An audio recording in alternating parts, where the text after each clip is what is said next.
পূর্ব রেলের মালদা বিভাগ আজ মালদার ঝলঝলিয়া রেলওয়ে কলোনি ইকো পার্কে এক বিশেষ শ্রমদান অভিযান পালন করল।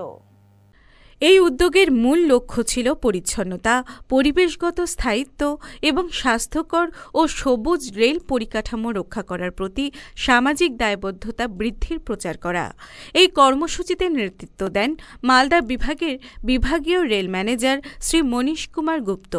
এছাড়াও কর্মসূচিতে বিভিন্ন শাখার আধিকারিক, রেলকর্মী এবং পূর্ব রেল মহিলা কল্যাণ সংস্থা মালদার সদস্যরা উৎসাহের সঙ্গে অংশগ্রহণ করেন।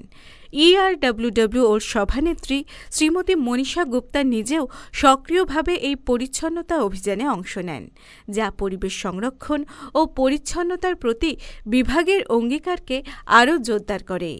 অনুষ্ঠানে বক্তব্য রাখতে গিয়ে DRM মালদা শ্রী মনীশ কুমার গুপ্ত পরিচ্ছন্নতা ও পরিবেশ রক্ষার গুরুত্বের উপর জোর দেন। তিনি রেলকর্মীদের স্বতঃস্ফূর্ত অংশগ্রহণের প্রশংসা করেন এবং বলেন যে পরিচ্ছন্নতা শুধু একটি অভিযান নয়, বরং এটি সমাজের সকলের সম্মিলিত দায়িত্ব। মালদা বিভাগ ভবিষ্যতেও এই ধরনের কর্মসূচি আয়োজনের জন্য প্রতিশ্রুতিবদ্ধ, যাতে আরও বেশি মানুষ পরিচ্ছন্ন ও সুস্থ পরিবেশ গঠনে সক্রিয়ভাবে অংশগ্রহণ করতে পারেন।